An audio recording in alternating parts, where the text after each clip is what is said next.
ओम अज्ञानतिमिरान्धस्य ज्ञानाञ्जनशलाकया चक्षुरुन्मीलितं येन तस्मै श्रीगुरवे नमः। वाञ्छाकल्पतरुभ्यश्च कृपासिन्धुभ्येव च पतितानां पावनेभ्यो वैष्णवेभ्यो नमो नमः। जय श्री कृष्ण चैतन्य प्रभु नित्यानंद श्री अद्वैत गदाधर शिवासादि गौर भक्तवृंद। तो हम लोग अपनी क्लास स्टार्ट करते हैं। लास्ट वीक हम लोग ने एंड किया था टेक्स्ट नंबर 21 पे, जो था कि निराशीर्यता चितात्मा त्याक्ता सर्व परिग्रह शरीराम केवलम कर्म कुर्वन् नाप्नोति किल्बिषम्। यानी कि एक व्यक्ति जो है वो किस तरह अपने बॉडी और अपने माइंड को अपने कंट्रोल में कर सकता है विथ अपनी बुद्धि से, अपनी इंटेलिजेंस से, जिससे कि और अपने सारे कर्म जो वो करता है उसकी फल की इच्छा को त्याग कर। तो हम कैसे अपने जो भी कर्म है वो भगवान को ऑफ़र करने से हमारे अंदर उसको एंजॉय करने की इच्छा ख़त्म होती है। और बस धन्यवाद, प्रणाम मधु जी।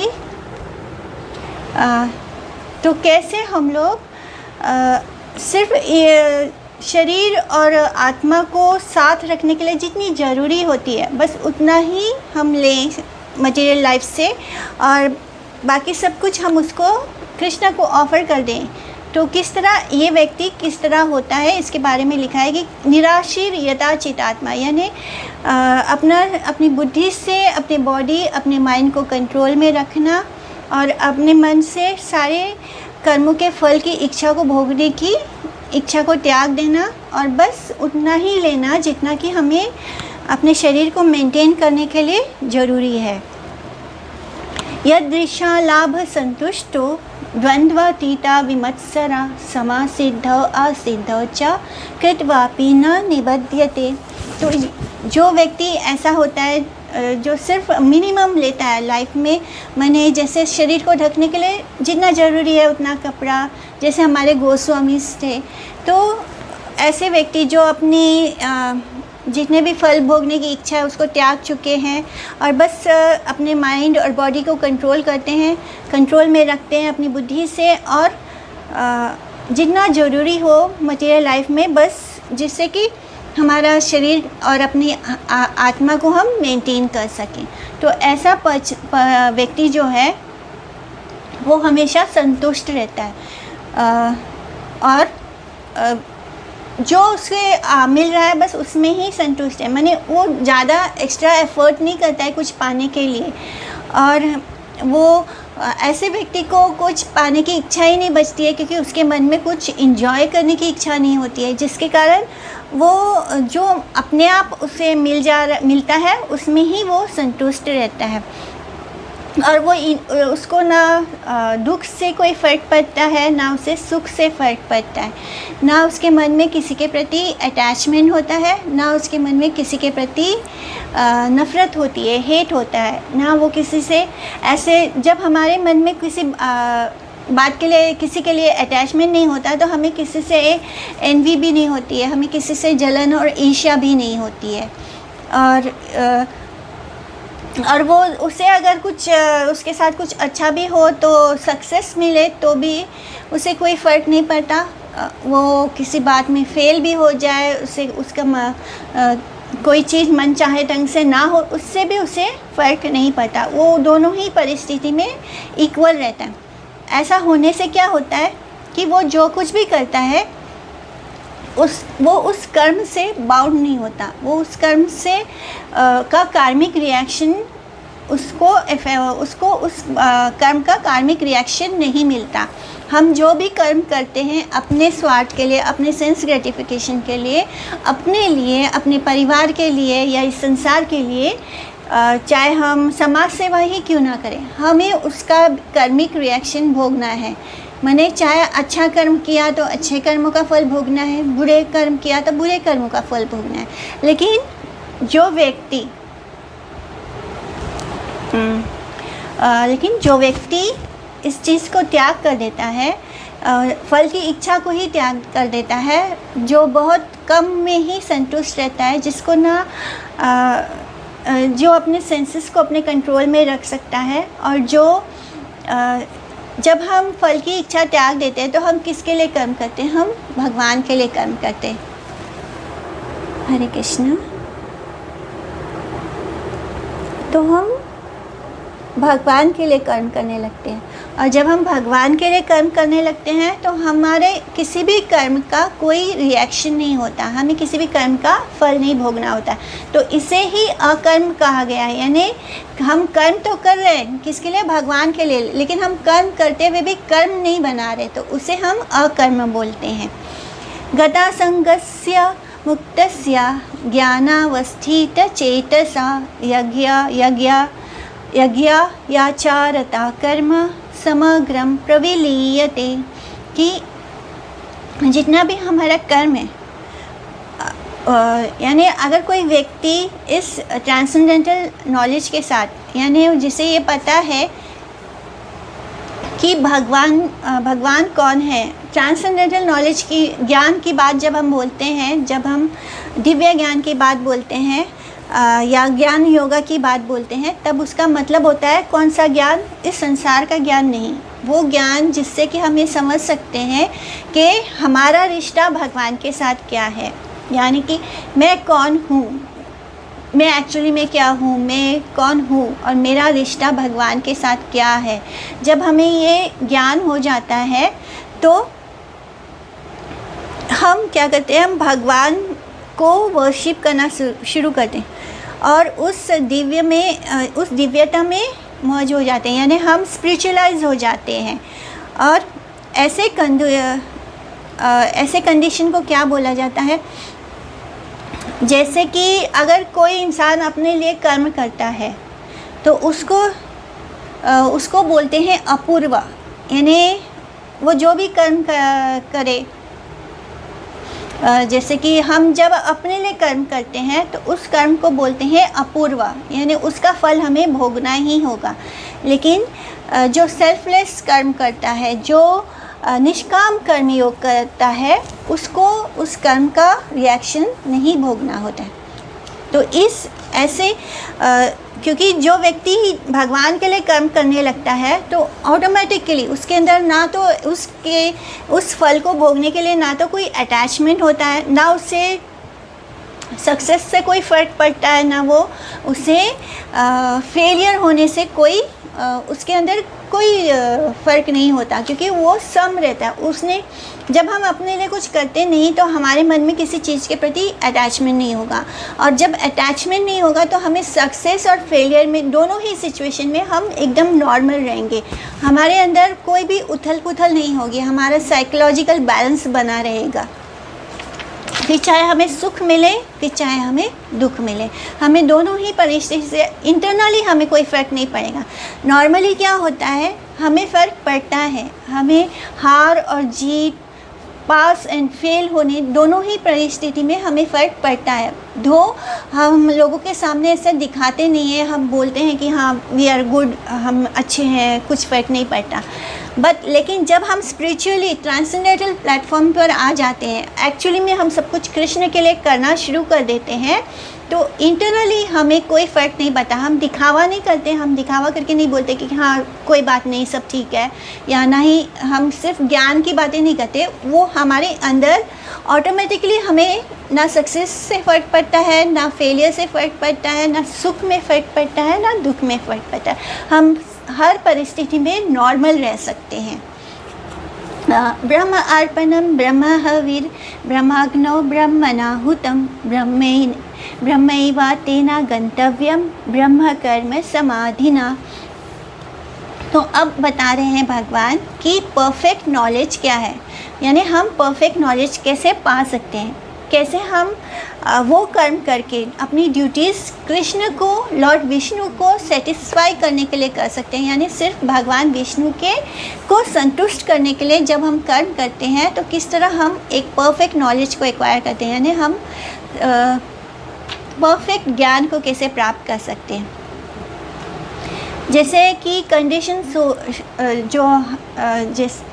जो भौतिक हम जो जीव आत्माएँ हैं, जब हम इस संसार में एंगेज होते हैं, इस मटेरियल वर्ल्ड में एंगेज होते हैं, तो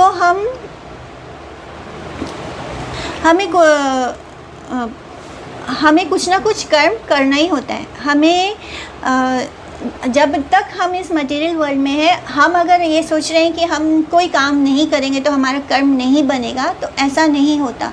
इवन तो हम कुछ भी नहीं करेंगे तब भी वो कर्म बन रहा है कि हमने कुछ किया नहीं, हमने हमारी प्रिस्क्राइब ड्यूटीज़ को फॉलो नहीं किया। यहाँ पे जो श्लोक में यज्ञ बोला गया है, यज्ञ का मतलब क्या होता है? यज्ञ वो एक्टिविटीज़ हैं जो भगवान सुप्रीम लॉर्ड यानी कृष्ण के सेटिस्फेक्शन के लिए किया जाता है, उन्हें संतुष्ट करने के लिए किया जाता है। जैसे हम जो भी यज्ञ जो भी हो, और यज्ञ के अपार्ट अगर हम कृष्ण को यज्ञ नहीं कर रहे हैं, अगर हम यज्ञ नहीं करते, हम सेक्रीफाइस नहीं करते, तो हम जो कुछ भी करते हैं उसे विकर्म कहा गया है, यानी वो बुरा कर्म है, वो हम प्रिस्क्राइब ड्यूटीज़ नहीं कर रहे हैं। जो कुछ भी यज्ञ है वो प्रिस्क्राइब्ड है, और जो यज्ञ के बाहर आता है, जो भी कर्म यज्ञ के बाहर आता है, उसे विकर्म कहा गया है। तो जो हमारा स्पिरिचुअल नेचर है वो किस में मैनिफेस्ट होता है, उसको बोला जाता है ब्रह्म। यानी जब हम मटेरियल चीज़ को स्पिरिचुअलाइज कर देते हैं तो उसे ब्रह्म कहा जाता है। यानी ये ब्रह्म क्या है? भगवान के दिव्य ज्योति है, भगवान के शरीर से निकलने वाली जो दिव्य ज्योति है, उनका जो शरीर का जो एफल्जेंस है, उसे ही हम ब्रह्म कहते हैं। तो एक्चुअल सेक्रीफाइस कब होता है? जब हम यज्ञ में 5 इंग्रेडिएंट्स को डालते हैं। तो जैसे ब्रह्म अर्पणम कब होता है? जब ब्रह्म हवीर यानी घी होता है। तो जब हम यज्ञ में जो ऑफरिंग करते हैं, और जो यज्ञ का इंग्रेडिएंट होता है, जो यज्ञ में डालने के लिए जो इंग्रेडिएंट्स होते हैं, वो अग्नि, और जो व्यक्ति उसे कर रहा होता है वो, और उसका जो रिज़ल्ट हमें मिलता है, उस यज्ञ को करने के बाद जो हमें रिज़ल्ट मिलता है, जब ये सब कुछ स्पिरिचुअलाइज हो जाता है, ये 5 चीज़ें स्पिरिचुअलाइज हो जाती हैं, यानी ब्रह्म अग्नो, ब्रह्महुतम, ब्रह्म हवीर, ब्रह्मैवा तेना गंतव्यम, यानी तब हमें जो फाइनल रिज़ल्ट मिलता है वो स्पिरिचुअलाइज होता है।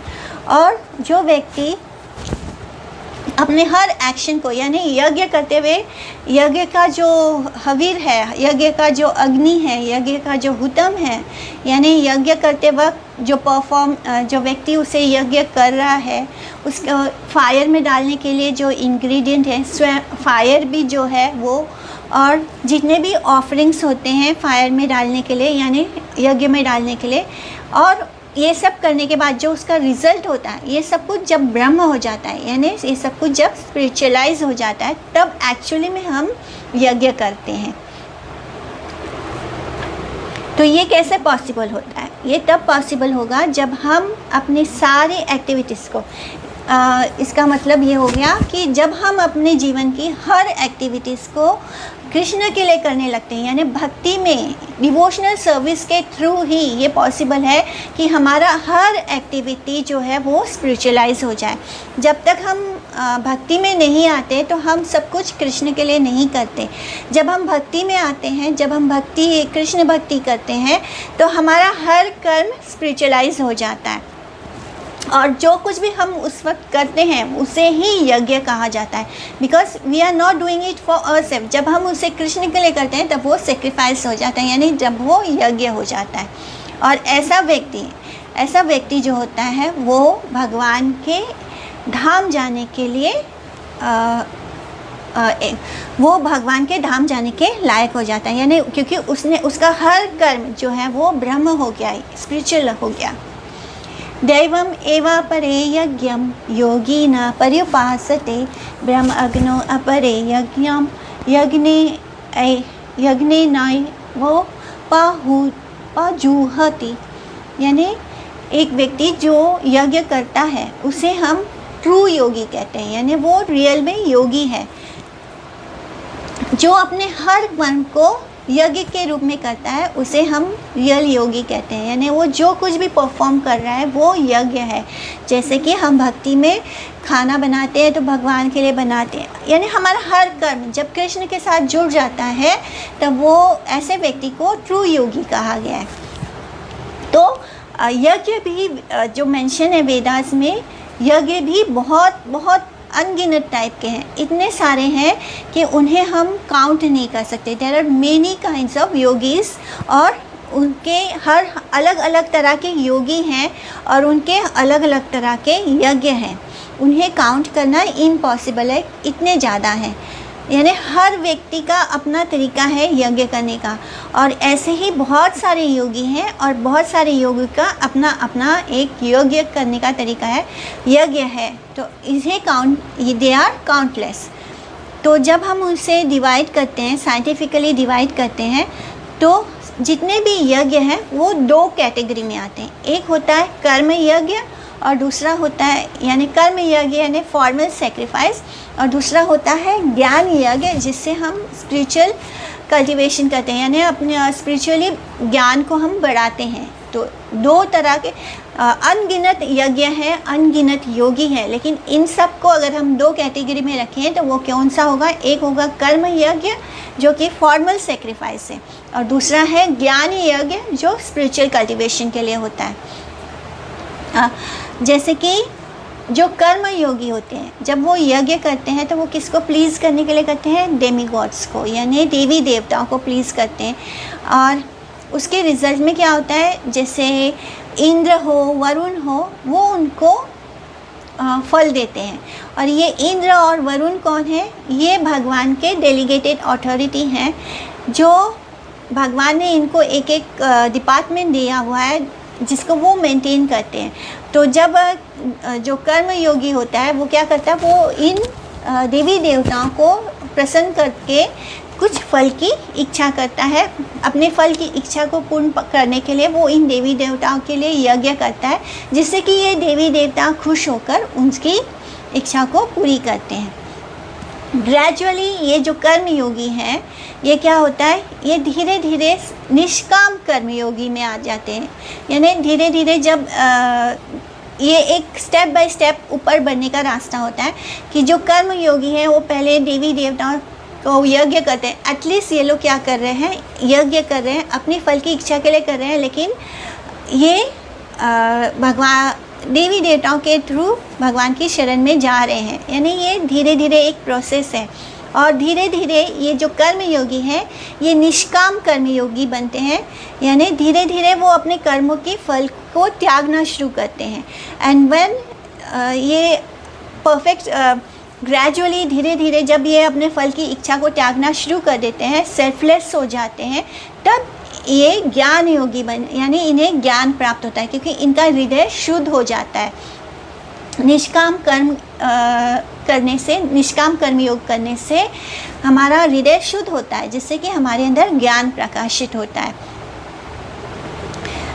तो जो ज्ञान योगी होते हैं वो कैसे, उनका क्या स्लोगन होता है? वैदिक स्टेटमेंट क्या है? तत् एवं असि, यानी वो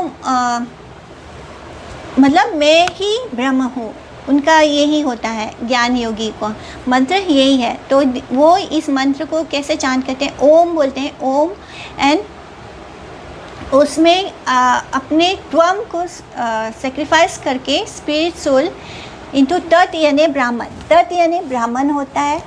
मंत्र होता है कि दे चैंट द मंत्र ओम, और उसमें अपने आप को सेक्रीफाइस करते हैं, और किसको अर्पित करते हैं? ब्रह्म को। ब्रह्म यानी भगवान का जो ब्रह्म ज्योति होता है उसे। तो इसे हम आगे और श्लोकों में क्लैरिफाई करेंगे। श्रोता इंद्रियाणि अन्यानि संयम अग्निषु जुहति, शब्दादीन विषयान अन्य इंद्रिया अग्निषु जुहति। तो कुछ योगी होते हैं जो बहुत ही स्ट्रिक्ट सेलिबेसी ऑफ ब्रह्मचर्य का पालन करते हैं, जिससे और वो अपने सेंसेस, अपनी इंद्रियों को कंट्रोल करने की कोशिश करते हैं। जैसे कि वो अपने कानों को कंट्रोल करते हैं और उसे अपने मेंटल कंट्रोल की अग्नि में अर्पित करते हैं, यानी अपने सेंसेस को ये भी यज्ञ कर रहे हैं। कैसा यज्ञ? ये अपने मेंटल कंट्रोल करके अपने सेंसेस को उसमें मेंटल कंट्रोल की सेंसेस में अग्नि में डाल रहे हैं। तो और कुछ हाउस होल्डर्स होते हैं, ये ब्रह्मचारी करते हैं। ब्रह्मचारियों का ब्रह्मचारी कैसे यज्ञ करते हैं, वो अपने सेंसेस को कंट्रोल करके करते हैं। जो गृहस्थ होते हैं, जो हाउस होल्डर्स होते हैं, वो अपने ऑब्जेक्ट्स ऑफ सेंसेस यानी जो भी जिससे भी उन्हें सेंस ग्रेटिफिकेशन की जितनी भी चीज़ें होती हैं, जितने भी ऑब्जेक्ट्स होते हैं जिससे कि हम अपने आप को सुखी देते हैं, वो उन चीज़ों का त्याग करते हैं, उसको त्याग करके वो कंट्रोल करते हैं। फिर सर्व इंद्रियाणि कर्माणि प्राण कर्माणि चापरे आत्मसंयम्य योगाग्नो जुहाति ज्ञान दीपिते। तो जो पतंजलि जैसे योगी थे, वो क्या करते थे, उन्होंने ये फिलॉसफी किया कि हाँ, हमें ब्रह्म ज्योति में मर्ज हो जाना है, और वो सेल्फ रियलाइजेशन की सेक्रीफाइस में अपने सारे सेंसुअल एक्टिविटीज़ का स्वाहा करते हैं। यानी जब हम यज्ञ करते तो हम जब अग्नि में कुछ अर्पित करते तो क्या बोलते हैं, स्वाहा। तो इसी तरह ये लोग अपने सेंसुअल एक्टिविटीज़ को अपने सेल्फ रियलाइजेशन को जो उसमें वो उसको त्याग करते हैं, सेक्रीफाइस करते हैं। अपने प्योर स्पिरिट सोल के लिए वो अपने अंदर की जितनी भी इच्छाएं हैं उसका त्याग करते हैं, ताकि जिससे कि उनका सोल प्योर हो जाए। और वो इस बात को मानते हैं कि हमें ब्रह्म ज्योति में मर्ज होना है, हमें ब्रह्म में मर्ज होना है। और जो स्पिरिट सोल होता है वो क्या है, वो उसे मटेरियल एंजॉयमेंट चाहिए होता है। तो ऐसे spirit soul who is inclined toward material enjoyment, उनको क्या बोलते हैं, पराग आत्मा। और जो स्पिरिट सोल त्याग करता है, अपनी कर्मों के फलों को त्याग करता है और भगवान को पाने की जिसकी इच्छा होती है, यानी जो समझना चाहता है सुप्रीम गॉड को, उन्हें कहा जाता है प्रत्यग आत्मा। एंड जो अपने सेंस ग्रेटिफिकेशन के लिए इंजॉय करना चाहता है उसे बोलते हैं पराग आत्मा। तो यहाँ पर लाइफ एयर के बारे में लिखा है कि जो पतंजलि योगी इस टाइप हैं, वो क्या करते हैं, जो हमारे शरीर में 10 तरह की प्राण वायु होती है, उसे वो प्योर स्पिरिट सोल के फायर में स्वाहा करते हैं, उसमें अर्पित करते हैं। यानी ये 10 तरह की प्राण वायु क्या होती है, जो हमारे शरीर में है, जिसके कारण हमारा हाथ पैर शरीर सब मूव होता है, हमारे आईलिड्स, हमारे आँखें, यानी हर चीज़ जो हमारे बॉडी में कंट्रोल हो रहा है वो इन प्राण वायु के कारण कंट्रोल होता है। तो ये 10 तरह की प्राण वायु हैं, हम इसके बारे में जानते हैं। जैसे कि प्राण होता है यानी आउट गोइंग एयर, जो हमारा श्वास बाहर जाता है, प्राण। फिर जो इनकमिंग है उसे कहते हैं अपान। फिर समान यानी जो भी हम खाते हैं पीते हैं तो उसको हमारे शरीर में इक्विलिब्रियमली एडजस्ट कैसे करता है, वो वायु का नाम हो, वो प्राण वायु का नाम है समान। फिर उदान यानी टू टेक अप, यानी ऊपर ले जाना, उदान। व्यान यानी पूरे शरीर में जो मूव हो रहा है, एवरीवेयर इन द बॉडी, जो वायु पूरे शरीर में मूव होती है उसे कहते हैं व्यान। फिर जब हम खाना खा के डकार लेते हैं, बेल्च, तो उसको बोलते हैं नाग। फिर हमारा आँख जो हम आईलिड ओपन करते हैं क्लोज़ करते हैं, ये कैसे होता है, ये कुर्म से। हम जब खांसते हैं तो उस खांसते वक्त भी हम हवा निकलती है गले, तो उसे बोलते हैं क्रिकर। जब हम यौन करते हैं, जम्हाई लेते हैं, तो उसे कहते हैं देवदत्त। और जब ये शरीर को हम त्याग देते हैं, इस शरीर को त्याग करने के बाद भी इसमें कुछ प्राण वायु रह जाती है, उसे कहते हैं धनंजय। तो ये 10 तरह की प्राण वायु होती है जिसका त्याग ये योगी करते हैं अपने प्योर स्पिरिट सोल की अग्नि में, जिससे कि वो अपने आप को ब्रह्म में विलीन कर सकें।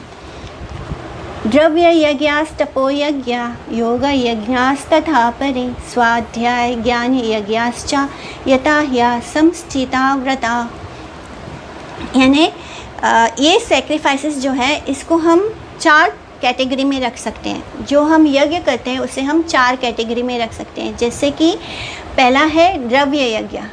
ये द्रव्य यज्ञ होना का मतलब होता है कि जो भी चीज़ हमारे पास है उसे हम यज्ञ में ऑफ़र करते हैं, अर्पित करते हैं। जब हम हवन वगैरह करते हैं तब हम क्या करते हैं, उसमें हम जो भी फल होता है या जो हम अनाज होता है उसे हम यज्ञ में कैसे ऑफ़र करते हैं। तो ये चीज़ें क्या है, इन चीज़ों को द्रव्य कहते हैं। तो ये होता है द्रव्य यज्ञ। फिर तपो यज्ञ होता है। तपो यज्ञ क्या होता है, हम तप करते हैं, हम बहुत सीवियर ऑस्टेरिटीज़ करते हैं या हम व्रत उपवास करते हैं। और पहले कैसे सीवियर में यानी एक पैर पर खड़े होकर तप करना, या ठंडी के सीज़न में ठंडे पानी में तप करना, गर्मी के सीज़न में अपने चारों ओर अग्नि को जलाकर फिर उसके बीच में खड़े होकर तप करना। तो पहले पुराने ज़माने में कैसे तप योगी होते थे, वो कैसे तप करते थे।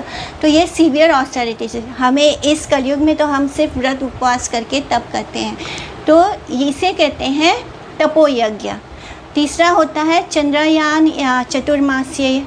चतुर्मास में हम चतुर्मास को जो फॉलो करते हैं तो वो हो गया, वो भी एक तरह यज्ञ हो गया, योग यज्ञ बोलते हैं जिसे। इसमें और चंद्रयान यज्ञ भी होता है। ये कैसे होता है कि चंद्रमा कैसे 15 दिन लेता है, तो जो हम पहले दिन क्या करते हैं, हम 5 मॉर्सल ऑफ ग्रेन्स खाते हैं, यानी हम जो खाना खा रहे हैं उसको हम 5 मॉर्सल्स में लेंगे, यानी 5 क्या बोलते हैं 5 कवर में खाते हैं। फिर 15 कवर में खाते हैं, यानी हम 15 से शुरू करते चंद्रयान यज्ञ जो होता है उसमें हम शुरुआत में पहले दिन 15 कवर खाते हैं, उसके बाद दूसरे दिन 14, तीसरे दिन 13, ऐसे करते करते जैसे जैसे चंद्रमा घटता जाएगा वैसे लास्ट डे पे हम शून्य पर हो जाएगा, यानी नो मून होता है, तो उस दिन हम कुछ भी भोजन नहीं करेंगे। तो पूरे दिन में ये अलग अलग तरीके से, या जैसे एक पहले दिन हम सुबह के वक्त खाएंगे, बाकी के दिन हम नहीं खाएंगे। फिर दूसरे दिन हम आफ्टरनून में लेंगे 14 मॉर्सल यानी 14 मॉर्सल यानी 14 कवर खाएंगे। फिर तीसरे दिन हम 13 कवर खाएंगे, इवनिंग में खाएंगे, तो सुबह नहीं खाएंगे। तो ये इस तरह की ऑस्टेरिटीज़ होती है जो चंद्रमा के जैसे जैसे चंद्रमा घटता जाएगा वैसे वैसे हर दिन हमारा खाना जो है वो घटता जाएगा, एंड द लास्ट डेट हम पूरी कंप्लीट फास्ट करेंगे। तो इसे कहते हैं चंद्रयान यज्ञ यानी योग यज्ञ। और ये तो ऑस्टेरिटीज़ में आ गया, चंद्रयान यज्ञ हो या ये सब तप में आ गया। फिर योग यज्ञ होता है। इसमें क्या होता है, जो मिस्टिक्स होते हैं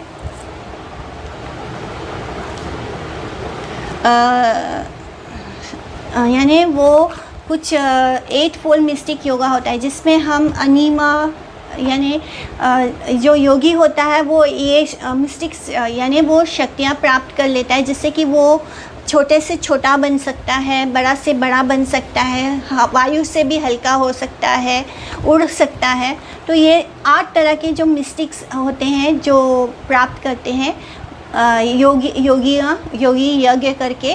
तो उस यानी वो ध्यान मेडिटेशन करके इस 8 तरह की मिस्टिक शक्तियों को प्राप्त करते हैं, तो उसे कहते हैं योग यज्ञ। और नेक्स्ट जो लास्ट वन है वो है ज्ञान यज्ञ। तो 4 तरह के यज्ञ मैंने बोले थे। पहले था द्रव्य यज्ञ जिसमें हम जो हमारे पोजीशन में है जो चीज़ें हैं उसको ऑफर करते हैं, उसे द्रव्य कहते हैं। तपो यज्ञ में हम ऑस्टेरिटीज़ करते हैं, तप करते हैं। तो इन तप में व्रत उपवास भी आता है, चतुर्मास्य या जो हम चतुर्मास में करते हैं वो भी आता है, और चंद्रयान जो बहुत ही स्ट्रिक्ट होता है वो भी आता है। देन योग यज्ञ होता है जिसमें जो 8 तरह की सिद्धियाँ होती हैं उसे प्राप्त करने की कोशिश होती है बाय थ्रू मेडिटेशन।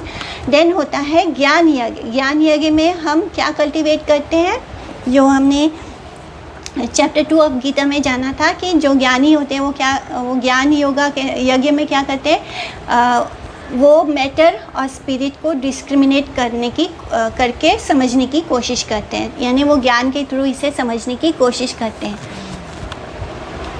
तो इन 4 तरह के यज्ञों को कहा जाता है कि ये बहुत ही स्ट्रिक्ट वाउस है, यानी ये बहुत ही कठिन तप है, कठिन यज्ञ है। अपाने जुहाति प्राणम प्राणे पानम तथा परे प्राणापान गतिरुद्ध्वा प्राणायाम परायान अपरे नियताहारा प्राणान प्राणेषु जुहति। तो अभी हम क्या समझने की कोशिश कर रहे हैं कि किस तरह अलग अलग कैटेगरीज़ के लोग अलग अलग तरह से यज्ञ करते हैं। यज्ञ सिर्फ वो नहीं होता है, सेक्रीफाइस डज नॉट मीन्स के जो हम हवन कुंड जला के अग्नि में सिर्फ डालते हैं, तो वो जो पहला कैटेगरी का यज्ञ है वो द्रव्य यज्ञ है।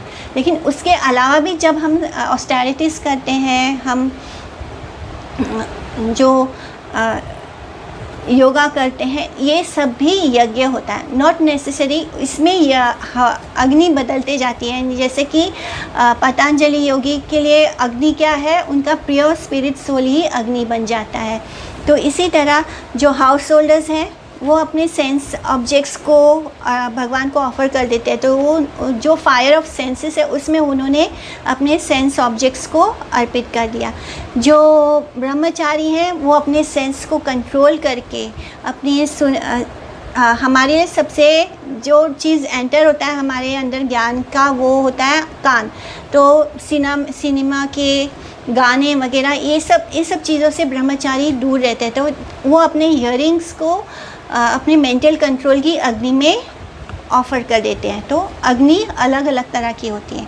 तो वैदिक लिटरेचर्स जो है उसमें जो 4 तरह के यज्ञ बताए गए हैं। तो इसमें क्या है, एक होता है तंत्र लिटरेचर। उसमें क्या आता है, उसमें जो हठ योगी होते हैं वो अलग अलग तरह के यज्ञ करते हैं और अपने स्ट्रिक्ट वाव को फॉलो करते हैं।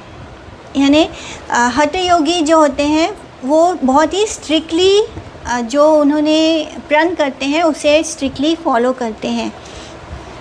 फिर दूसरा जो योग होता है उसमें प्राणायाम होता है, जिसमें कि हम प्राण वायु को अपान वायु में, यानी जो हम प्राण वायु जो हम ब्रीथिंग लेते हैं अंदर और फिर जो हम छोड़ते हैं सांस लेते हैं, सांस छोड़ते हैं, तो प्राण वायु को अपान वायु में मूव करते हैं, अपान वायु को प्राण वायु में मूव करते हैं। तो ये हम लोग के लिए समझना कठिन है अभी, बट ऐसा वो करते हैं जिससे कि वो अपने धीरे धीरे वो क्या करते हैं, जैसे अपने सांस अंदर लिया तो उसे रोक लेते हैं, फिर सांस छोड़ दिया तो तब रोक लेते हैं, और फिर धीरे धीरे क्या होता है वो प्राण वायु और अपान वायु दोनों को ही रोक लेते हैं।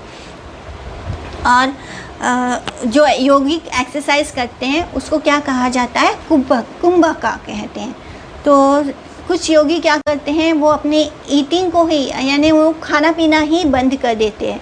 तो वो इस तरह अपने लाइफ को ही सेक्रीफाइस कर देते हैं।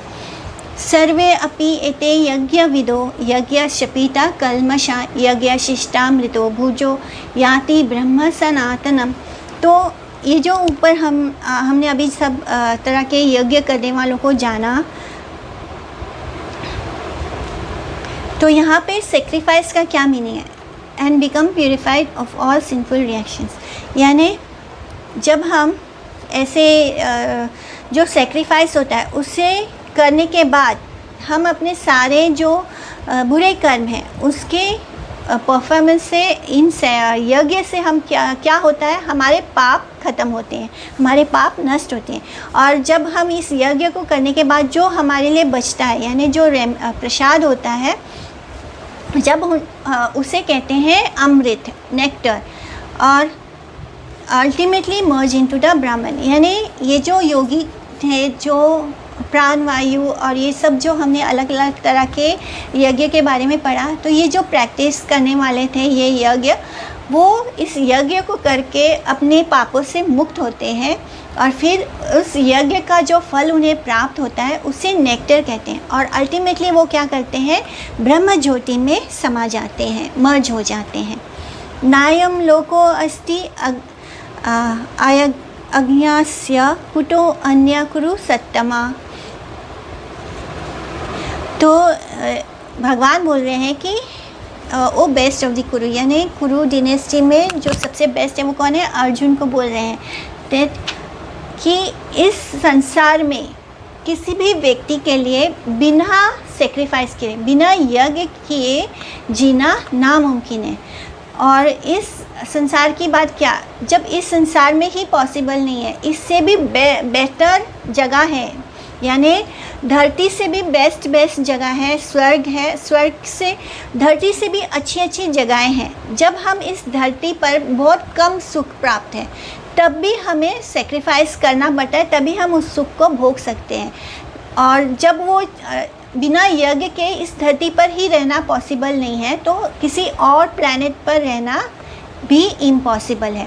यानी हम बिना यज्ञ किए, बिना सेक्रीफाइस किए हमारे लिए सुख को प्राप्त करना कठिन है, इम्पॉसिबल है, ना तो यहाँ पे ना तो किसी और लाइफ में। इसलिए ये जो यज्ञ है ये हमारे लिए बहुत ही एसेंशियल ड्यूटी है, यानी ये कंपलसरी है, हमें यज्ञ करना ही चाहिए। तो इसलिए जो वर्ण आश्रम धर्म है, जहाँ जो अष्टांग योग है और जो अदर बाकी के वैदिक योगास हैं, इन सब में अलग अलग तरह से हम यज्ञ करते हैं। जैसे वर्ण आश्रम धर्म में यज्ञ करने के लिए हमें द्रव्य यज्ञ करना होगा, और जो अष्टांग योग है वो मेडिटेशन करके अपने यज्ञ करते हैं, यानी 8 सिद्धियाँ प्राप्त करते हैं। फिर जो वैदिक योगी हैं वो अपना अलग यज्ञ करते हैं, अपने सेंसेस को कंट्रोल करके करते हैं। तो इस तरह अलग अलग कैटेगरी में अलग अलग तरह से हमें यज्ञ करना ही पड़ता है। बिना यज्ञ के हम नहीं रह सकते, हम नहीं जी सकते अच्छे से इस संसार में। और जो कुछ भी इस यज्ञ के बाहर है, यानी जो भी इस संसार में यज्ञ के बाहर है, वो सब कुछ क्या है, वो सब पाप है, सिंफुल एक्टिविटीज़ है। यानी जब तक हम यज्ञ कर रहे हैं हमारे कर्म ठीक हैं, लेकिन अगर वो यज्ञ नहीं कर रहे हैं तो हम जो भी यज्ञ के अलावा जो कुछ भी है उसे सिंफुल या पाप कहा गया है। एवं बहुविधा यज्ञा विततो ब्रह्मणो मुखे कर्मजन विदितान सर्वान एवं ज्ञात्वा विमोक्षे। तो ये जितने भी डिफरेंट तरह के यज्ञ हैं जिनको वैदिक लिटरेचर में मेंशन किया गया है, ये सब कुछ हमने अभी जाना। तो ये अलग अलग तरह के अलग अलग कैटेगरी में सबके लिए यज्ञ अलग अलग है। ये सब कुछ हमें क्यों करना होता है, ये यज्ञ हमें क्यों करना होता है, जिससे कि जो हमारा मन है, जो हमारा शरीर है, जो हमारी स्पीच है, वो प्योर हो सके। लेकिन इस यहाँ पे एक ट्रिक है, इस बात को, इस यज्ञ को करते हुए हमें ये समझना है, हम यज्ञ कैसे करते हैं, अपने मन से, अपने शरीर से, अपने स्पीच से। तो ये क्या है, हमारा मन क्या है, हमारा मन सटल बॉडी है, यानी वो भी जड़ वस्तु है। हमारा शरीर ग्रॉस बॉडी है, ये भी जड़ वस्तु है। हमारा स्पीच ये भी बॉडी से रिलेटेड है, तो ये भी जड़ वस्तु है। यानी कि जो यज्ञ हम कर रहे हैं उसमें हम जो 3 चीज़ें यूज़ कर रहे हैं, हमारा मन, हमारा शरीर, हमारा स्पीच, ये क्या है, ये फ्रूटिटिव है, यानी ये मटेरियल है, इन नेचर ये मटेरियल है। और कोई जो व्यक्ति इसको केयरफुली अंडरस्टैंड करता है, इस कर्म को बहुत ही अच्छे से ध्यान से समझता है कि मन हो, शरीर हो और स्पीच हो, जिससे कि हम ये यज्ञ परफॉर्म कर रहे हैं, एक्चुअली में क्या है, ये मटेरियल है। और तब वो अपने कर्मों के रिएक्शन से मुक्त हो जाता है। जो व्यक्ति ये देख पाता है कि जो हम यज्ञ कर रहे हैं वो किससे कर रहे हैं, मन से, बॉडी से और स्पीच से कर रहे हैं, तो ये तीनों ही चीज़ जड़ वस्तु है। यानी ये तीनों से जो भी चीज़ प्राप्त होगा, फल प्राप्त होगा, वो क्या होगा, फ्रूटिटिव इन नेचर, यानी वो फल की इच्छा से होगा। और जब कोई व्यक्ति इस कर्म को समझ लेता है, वो अपने कर्मों के फल से मुक्त हो जाता है। कि जब हम ये समझ लेते हैं कि जो हम ये सब कर रहे हैं, यज्ञ कर रहे हैं, ये फल की इच्छा से कर रहे हैं, जब हम इस बात को, इस सत्य को देख लेते हैं, तब हम उस कर्म के बंधन से मुक्त हो जाते हैं। श्रेयान् द्रव्यमया यज्ञाच ज्ञान यज्ञा परन्तपा सर्वं कर्माखिलं पार्थ ज्ञाने परिसमाप्यते। यानी कि भले हम जो यज्ञ करें उससे हमें क्या होता है, हम यज्ञ करते रहते हैं, ग्रेजुअली धीरे धीरे हमें ज्ञान प्राप्त होता है और उसके बाद धीरे धीरे हमारा जो मन है वो स्थिर होना शुरू होता है। और फाइनली क्या होता है, जब हमें ज्ञान प्राप्त होगा तो नेक्स्ट स्टेज क्या होता है, हम भक्ति में आगे बढ़ेंगे। जब हमारा मन स्थिर होगा तब हमें भगवान की भक्ति प्राप्त होती है, यानी भगवान की जो सेवा है वो प्राप्त होता है। एंड तो इसी हमारा जो एक्चुअली में हमारा गोल और लक्ष्य क्या है, वो भगवान के प्रति प्रीति प्राप्त करना, उनके प्रति उनके लिए सेवा करना, उनकी भक्ति करना। तो ये जो कर्म योगा है, कर्म योगा से हम निष्काम कर्म योगा में जाते हैं। निष्काम कर्म योगा से हमारा हृदय जो है वो क्लीन होता है और उससे क्या होता है, हमें ज्ञान प्राप्त होता है। When we attain the knowledge, उससे क्या होता है, हमारा मन जो है वो स्टेडी होता है, हमारा मन शांत और स्थिर होता है।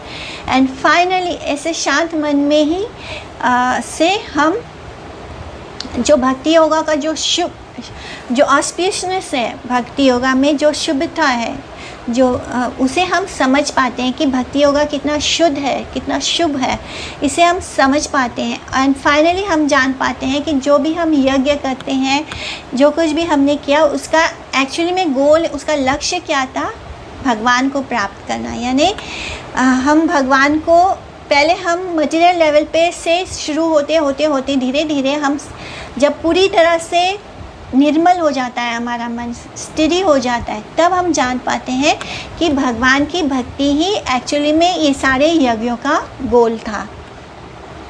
चाहे वो कर्म योग हो, चाहे वो निष्काम कर्म योग हो, चाहे वो ज्ञान योग हो, लेकिन अल्टीमेट गोल क्या है, इट इज़ कृष्ण भक्ति। तो अपने अपने फेट के अकॉर्डिंगली लोग यज्ञ परफॉर्म करते हैं। कुछ जिनके पास जो मटेरियल पोजीशन होता है वो उसमें अर्पित करते हैं और कुछ अपने ज्ञान से। तो जो सेक्रीफाइस हम मटेरियल पोजीशन यानी मटेरियल चीज़ों को अर्पित करके करते हैं और बिना इस बात के नॉलेज के, यानी कि हम क्या कर रहे हैं, हम सिर्फ ऐसा ड्यूटी हम सिर्फ कर रहे हैं, तो उसका कोई उससे हम कुछ भी स्पिरिचुअली कल्टीवेट नहीं कर पाते। लेकिन जब हमें ये ज्ञान होता है कि हम ये जो कर रहे हैं वो भगवान को पाने के लिए कर रहे हैं, ज्ञान के हम वी हैव द नॉलेज के हम जो यज्ञ कर रहे हैं उसका गोल हमारा अगर स्पिरिचुअल है, स्पिरिचुअली आगे बढ़ना है, तब उस यज्ञ का कोई मतलब है। And if we only do it, हमारे पास जो कुछ भी है वो हमने यज्ञ में कर दिया, लेकिन विदाउट एनी नॉलेज, बिना किसी ज्ञान के, बिना इस लक्ष्य के कि हमें स्पिरिचुअली आगे बढ़ना है, तो वो उसका कोई मतलब नहीं होता है। वो सिर्फ नाम के लिए वो सेक्रीफाइस होता है। तो जितना भी हम जो भी कर्म करते हैं, इसलिए हमें जो भी सेक्रीफाइस हम जब यज्ञ कर रहे हैं तो उसका गोल क्या होना चाहिए, हमें हमारे स्पिरिचुअल लाइफ में हमें आगे बढ़ना है, इस गोल के साथ हमें यज्ञ करना है। तो ऐसे यज्ञ को बोलते हैं कि वो यज्ञ दिव्य हो जाता है जो हम ज्ञान के साथ करते हैं, हम इस नॉलेज के साथ करते हैं कि हमें ये कृष्ण को प्राप्त करने के लिए करना है। तो इसलिए जब हम सिर्फ कर्म मटेरियल पोजीशन के लिए करते हैं, यानी उस वक्त उसको बोलते हैं कर्म कांड, यानी ये करने से ये होगा, यानी मटेरियल चीज़ों को पाने की इच्छा होती है। और जब हम उसी चीज़ को ज्ञान के साथ कृष्ण को प्राप्त करने की इच्छा से करते हैं तो वो होता है ज्ञान कांड। And when we only desire material sense gratification, उसे बोलते हैं कर्म ज्ञान। इसलिए हम जो भी यज्ञ करते हैं, जो भी रिचुअल्स करते हैं, उसे करते वक्त हमें बड़ा सावधान होना चाहिए कि हम उसे स्पिरिचुअली करें तो वो बेस्ट होता है। जब हम उससे सिर्फ कर्म की प्राप्ति, तो वो हमें और बंधन देता है। तद विधि परिपातेन परिप्रश्नेन सेवया उपदेक्ष्यांति ते ज्ञानम ज्ञानिना तत्वदर्शिना। यानी ये जो हमने अभी कर्म के बारे में पढ़ा, यज्ञ के बारे में पढ़ा, सेक्रीफाइसेस के बारे में पढ़ा, तो ये जो सेक्रीफाइस के लिए यज्ञ का जो ज्ञान है, इसे समझना बहुत कठिन है। It is very difficult to understand कि सेक्रीफाइस इन नॉलेज क्या है, sacrifice in possession of possession क्या है, यानी मटेरियल चीज़ों का सेक्रीफाइस क्या है और ज्ञान का सेक्रीफाइस क्या है। इस दोनों के बीच के डिफरेंस को समझना कठिन है। तो इससे क्या, तो भगवान क्या बोलते हैं कि आपको अगर ये चीज़ें समझनी है तो किसके शरण में जाना होगा, एक स्पिरिचुअल मास्टर के शरण में जाना होगा, किसी महात्मा के शरण में जाना होगा, जिसको कि इन चीज़ों का ज्ञान हो, जो तत्वदर्शी ना हो, यानी जो ज्ञानी भी हो और जो तत्वदर्शी भी हो। ज्ञानी कौन होता है? वो जिसे वेदों का ज्ञान हो। एक व्यक्ति जिसने सारे वेदों को पढ़ा है, जो वेदों के सारे सार को जानता है, जो हर बात का अपने पास आए हुए डिसाइपल के हर डाउट्स को क्लियर कर सकता है, उसको आंसर कर सकता है, तो वो होता है ज्ञानी। और तत्व यानी तत्व क्या है कि जो इस सत्य को जानता है कि पर्पस ऑफ ह्यूमन लाइफ क्या है, हम मनुष्य देह क्यों प्राप्त हुआ है, हमें हमारे जीवन का लक्ष्य क्या है, हमारा भगवान के साथ संबंध क्या है। तो ये है वो तत्वदर्शी जिसने भगवान को साक्षात देखा है, जो ये सत्य को जानता है। तो ऐसे व्यक्ति के सामने हमें खुद को सरेंडर करना है, उन्हें लेट कर प्रणाम करना है और उनसे प्रश्न पूछना है। और उनकी प्रश्न पूछने का तात्पर्य ये नहीं होता कि प्रश्न हमें किसी को नीचा दिखाने के लिए पूछना है, हमें अपने आप को एनलाइटन करने के लिए क्वेश्चन पूछना है। रियल में हमें जिस बात को जानना है वो उस बात के लिए क्वेश्चंस करना है। नॉर्मली क्या होता है, लोग अपना ज्ञान दिखाने के लिए क्वेश्चंस करने लगते हैं। तो हमें क्वेश्चन क्यों करना है, हमें ज्ञान लेने के लिए क्वेश्चन करना है। हमें किसी को नीचा दिखाने के लिए या किसी का मजाक बनाने के लिए ज़बरदस्ती क्वेश्चंस नहीं करने हैं। और उनके सामने सबमिसिव होना है, यानी उनके सामने अपने आप को सरेंडर करना है, उनसे इंक्वायर करना है। और इंक्वायरी क्या होनी चाहिए, हमारी इंक्वायरी ये नहीं होनी चाहिए कि पासपोर्ट ऑफिस कहाँ है, हमें पासपोर्ट कैसे बनाना है, ट्रेन का टिकट का इंक्वायरी नहीं करना है। हमें क्या इंक्वायरी करना है कि हम कौन हैं, हु एम आई, मैं कौन हूँ, यानी मुझे ये ह्यूमन फॉर्म क्यों मिला है और मेरा जीवन का लक्ष्य क्या है, गोल क्या है। तो इस तरह की हमारी इंक्वायरी होनी चाहिए। तो इस तरह हमें हर किसी के पास नहीं जाना, हर व्यक्ति के पास नहीं जाना।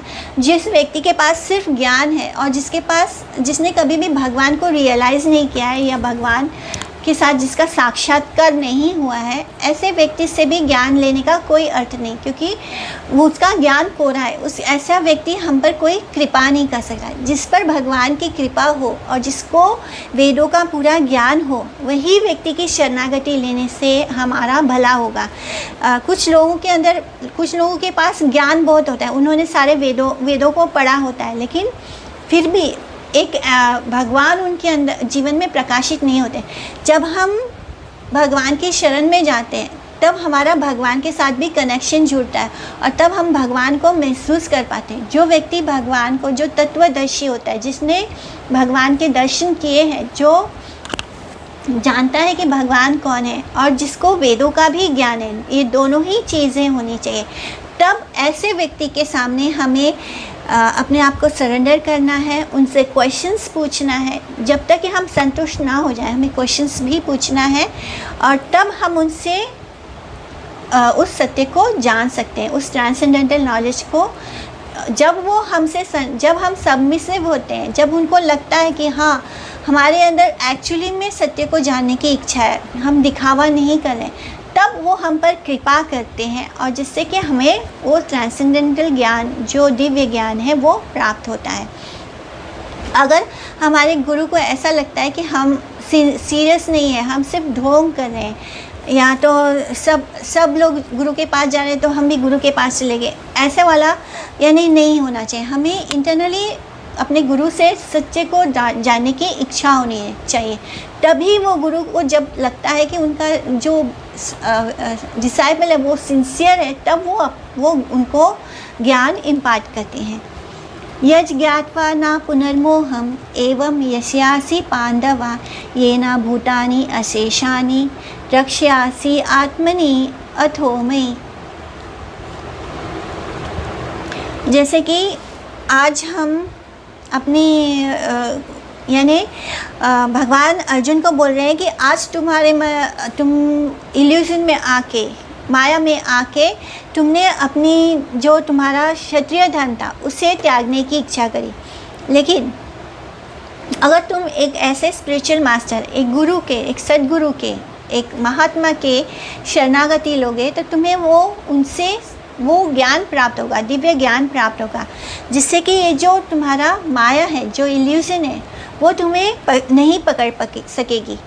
और फिर उस दिव्य ज्ञान के आधार पर, उस स्पिरिचुअल नॉलेज के आधार पर तुम लिविंग एंटिटीज यानी जीवात्मा कौन है ये समझ सकोगे। जीवात्मा जो है वो प्योर स्पिरिट सोल है, और तुम्हें ये नज़र आएगा कि जितने भी लोग हैं यहाँ पर, जितने भी लोग हैं अभी ऑन अ बॉडीली कॉन्सेप्ट, कोई तुमसे बड़ा है, कोई तुमसे छोटा है, but when we come on the level of spirit soul, जब हम देख पाते हैं कि हम सब जितने भी शरीर हैं उन सब के अंदर एक स्पिरिट सोल है, और वो स्पिरिट सोल कौन है, वहाँ पे सुपीरियरिटी और इन्फीरियरिटी का डिफरेंस ख़त्म हो जाता है। सिर्फ ये जो भी हम बड़े और छोटे हैं, ये चीज़ कब होती है, जब हम बॉडीली कॉन्सेप्ट में है, कोई बड़ा है हमसे, कोई छोटा है हमसे। जैसे कि अर्जुन को लग रहा था भीष्म पितामह, द्रोणाचार्य, ये सब मेरे सीनियर हैं, तो ये क्यों हो रहा था, because he was seeing on the material level, वो उनको बॉडीली डेजिग्नेशन में देख रहा था।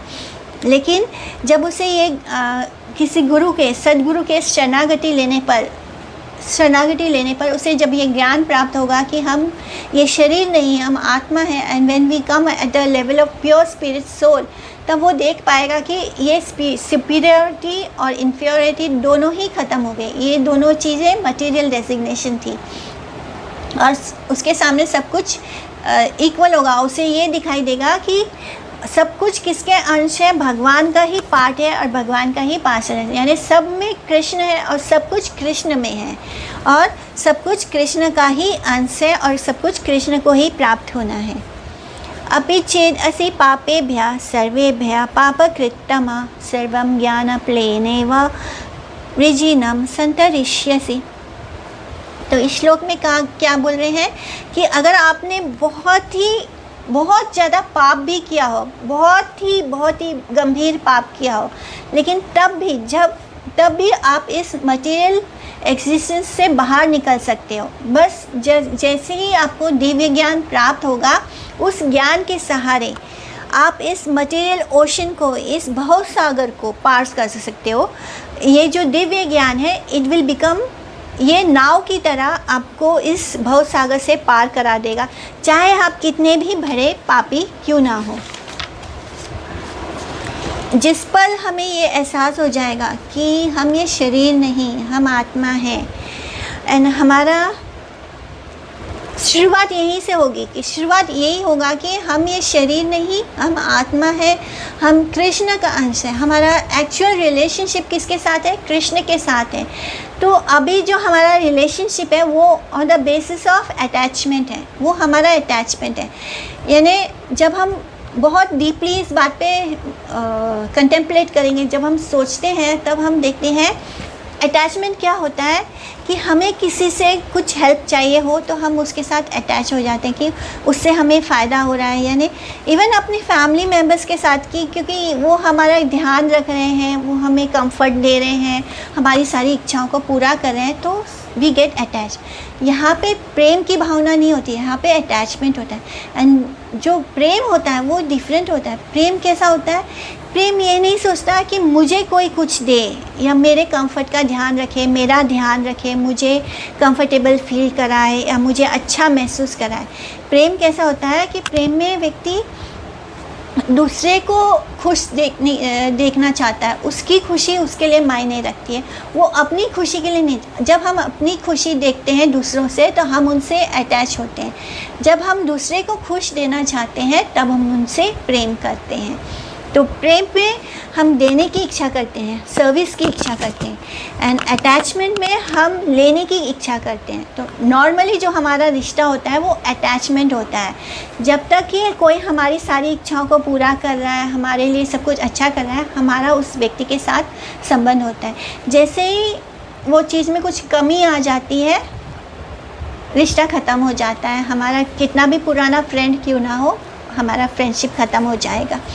तो ये अटैचमेंट ख़त्म होते ही हम रियलाइज़ कर जब ये ज्ञान प्राप्त होता है कि हमारा रिश्ता भगवान के साथ है, हमें सब कुछ भगवान के लिए करना है, और जितने भी लोग हैं, जितना भी जीव आत्मा है, वो कौन है? वो भगवान का अंश है। तो हम किसी को हेट ही नहीं करते। नेचुरली हमारे अंदर सबके लिए प्रेम जागृत हो जाता है।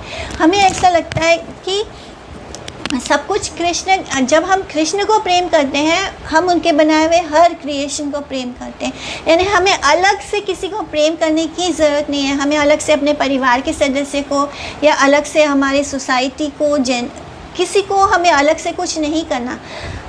नेचुरली प्रेम डेवलप हो जाएगा। When we love Krishna we love all his creation. यानी हम सब कुछ अपने ऑटोमेटिकली हमें प्रेम अपने आप हो जाएगा। हमें किसी को ना दर्द देंगे, ना हम किसी का कुछ नुकसान करेंगे। इसलिए कहते हैं कि जो वैष्णव होता है वो एक चींटी को भी हर्ट नहीं करता है। एक चींटी को भी उसको ध्यान होता है, उसके लिए भी इमोशंस होते हैं। तो ये कैसे आता है? जब हम कृष्ण के साथ कनेक्ट होते हैं तब आता है। तो इसे ही बोलते हैं ट्रांसेंडेंटल नॉलेज, यानी यही दिव्य ज्ञान है। इस दिव्य ज्ञान को प्राप्त करने के बाद हम चाहे कितने बड़े भी पापी क्यों ना हो, हमने चाहे कितने बड़ा भी पाप क्यों ना हो किया हो, लेकिन इस दिव्य ज्ञान को प्राप्त करने के बाद हम इस भवसागर को भी पार कर जाएंगे। हम कृष्ण भक्ति से इस भवसागर को पार कर जाएंगे। यथे धाम से समिद्धोग्निर भस्म सत्कुरु ते अर्जुन ज्ञान अग्नि सर्वकर्माणि भस्मसात् कुरुते तथा। कि हे अर्जुन, जिस तरह सूखी लकड़ी को जब हम आग लगाते हैं तो वो तुरंत जलकर पूरी तरह क्या होता है? ऐश में ट्रांसफॉर्म हो जाता है। इसी तरह जो ये दिव्य ज्ञान है, जो ये ट्रांसेंडेंटल नॉलेज की अग्नि है, वो हमारे सारे रिएक्शंस को, हमारे जितने भी हमने जो भी कार्मिक कर्म किए थे, उन सारे अच्छे बुरे पापों को, सब रिएक्शंस को बंद कर देगा। जो भी ये जो दिव्य ज्ञान है भगवान के बारे में जब हम जान लेंगे तो हमारा जो भी कार्मिक रिएक्शंस है वो इस अग्नि में भस्म हो जाएगा। ना ही ज्ञानेन सदृशं पवित्रम इह विद्यते तत्स्वयं योग संसिद्धा कालेनात्मनि विन्दति। तो इस ट्रांसेंडेंटल नॉलेज, इस दिव्य ज्ञान से बेस्ट और कुछ भी नहीं है इस वर्ल्ड में, इस संसार में। इस दिव्य ज्ञान से ऊपर और कुछ भी नहीं है। और जो इस पाथ को फॉलो करता है, सेल्फलेस कर्म योगा, यानी निष्काम कर्म योगा करके, जो इस ट्रांसेंडेंटल नॉलेज को, इस दिव्य ज्ञान को प्राप्त करने के लिए कोशिश करता है, उसको ग्रेजुअली क्या होता है? धीरे धीरे उसे ज्ञान प्राप्त होता है। निष्काम कर्म योग करने से जो प्राप्त होता है वो क्या होता है? ज्ञान होता है। तो ये जो ज्ञान है, ये जो ट्रांसेंडेंटल नॉलेज है, जो एक्चुअल नॉलेज है हमारा भगवान के साथ संबंध, हम कौन है, ये ही होता है। जितने भी योगा है उसका फल यही है कि हमें ये ट्रांसेंडेंटल नॉलेज प्राप्त हो। तो इससे हमें क्या मिलता है? हमें आत्म संतुष्टि मिलती है। तो इस स्टेटमेंट से, इस श्लोक से हमें समझ में आता है कि हमें जो आत्म संतुष्टि प्राप्त होगी वो कैसे प्राप्त होगी? जब हम इस दिव्य ज्ञान को कल्टीवेट करेंगे, जब हम इस दिव्य ज्ञान को जानने की, समझने की कोशिश करेंगे, इसी से हमारे आत्मा को संतुष्टि प्राप्त होगी।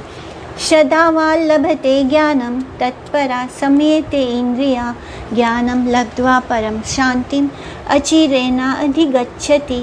यानी जो श्रद्धावान् लभते, यानी जिस व्यक्ति के अंदर फेथफुल होगा, जिसके अंदर श्रद्धा होगा, जो इस स्पिरिचुअल लाइफ को में आगे बढ़ने के लिए बहुत ही ईगर होगा, बहुत ही आतुर होगा, और जिसने अपने इंद्रियों को बस में कर लिया है, वही इस दिव्य ज्ञान को प्राप्त करने का अधिकारी होता है। यानी सबसे पहला क्या कंडीशन है, उसके अंदर श्रद्धा होनी चाहिए। जो वेदों में श्रद्धा नहीं रखता, जो इन शास्त्रों और पुराणों में श्रद्धा नहीं रखता, वो कभी भी इस स्पिरिचुअल पाथ पे चलने की कोशिश ही नहीं करेगा। वो हमेशा अपने सेंसेस को ही एंजॉय करेगा। लेकिन जो श्रद्धावान व्यक्ति है उसे ही ये लाभ मिलेगा, वो आगे अपने सेंसेस को भी कंट्रोल कर पाएगा और फिर वो उस ज्ञान को प्राप्त कर सकेगा। और जिसने इस फेथ को नहीं डेवलप किया है,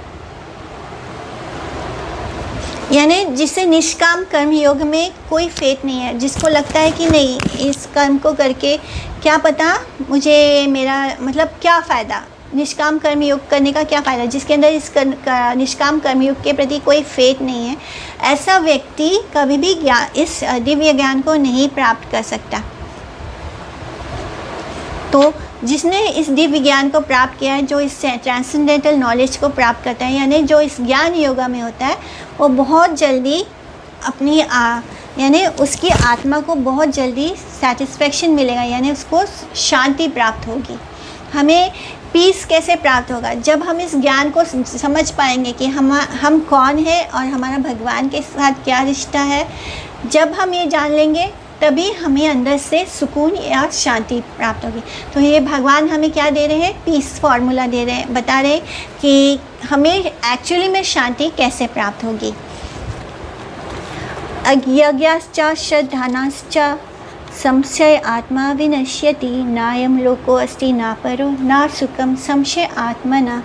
यानी जो फेथलेस होते हैं, जो वेदों को पढ़ लेते हैं, यानी कुछ लोग बहुत ज्ञानी होते हैं, उन्होंने सारा वेद पढ़ लिया है, सब कुछ जान लिया है, लेकिन क्या है, उन्हें इस बात का ट्रस्ट नहीं है, उनके अंदर फेथ नहीं है। उन्होंने ज्ञान प्राप्त करने के लिए बहुत ज्ञान पढ़ लिया, बहुत सारे वेदों को पढ़ लिया, बट दे आर डाउटफुल। उन्हें अभी भी लग रहा है कि ये सच है या गलत है।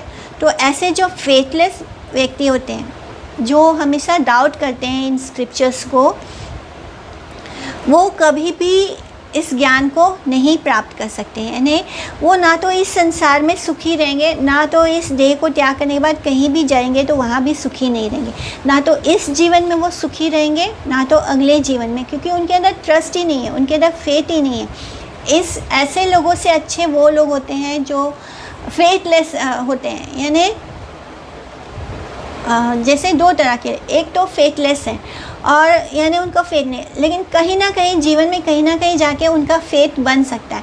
बट जिन लोगों ने वेदों को पढ़ लिया है, जिन्होंने वेदों को जान लिया है, मतलब जिन्होंने वेदों का अच्छे से पाठ कर लिया है, लेकिन फिर भी जब उनके अंदर डाउट्स आते हैं, तो ऐसे लोगों का कुछ भी नहीं हो सकता। क्योंकि उनको हम किस तरह समझा सकते हैं कि वो शरीर नहीं, वो आत्मा है, वो भगवान का अंश है।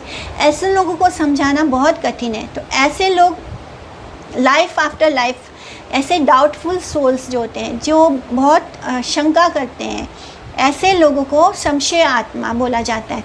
ऐसे संशय आत्माओं को कभी भी सुख नहीं प्राप्त होता, ना इस जन्म में ना अगले जन्म में, क्योंकि वो स्क्रिप्चर्स तो पढ़ रहे हैं लेकिन उस पर ट्रस्ट नहीं कर रहे, उस पर फेथ नहीं कर रहे। इनसे बेहतर वो लोग हैं जो फेथलेस हैं, लेकिन उनके पास एक मौका है कि यानी उनके पास वेदों का ज्ञान नहीं है, वो फेथलेस हैं, लेकिन कहीं ना कहीं किसी दिन उन्हें कोई भक्त मिल जाएगा जो उन्हें कुछ बताए तो वो उसको ग्रैस्प कर सकते हैं। लेकिन जो लोग पढ़े लिखे हैं, जो वेदों को पढ़ चुके हैं, लेकिन फिर भी वो उस पर डाउट करते हैं, तो ऐसे लोगों का कुछ नहीं हो सकता, वो कभी भी सुखी नहीं हो सकते। For doubting soul there is no happiness, ना इस जन्म में ना अगले जन्म में। योग संशय यश्च कर्माणम ज्ञान संचिन्न संशयम आत्मावंतम ना कर्माणि निमदन्ति धनंजय। सो यहाँ पे उसको धनंजय बोल के पुकार रहे हैं अर्जुन को। यानी अर्जुन जो है उसके पास यहाँ पे धन का अर्थ है ज्ञान, दिव्य ज्ञान। तो जो व्यक्ति निष्काम कर्म योगा करके अपने जो भी है निष्काम कर्म योगा में जब हम कर्म करते हैं तो वो क्या होता है, वो हम किसके लिए कर रहे हैं? भगवान के लिए कर रहे हैं। तो वो सेल्फलेस कर्म योगा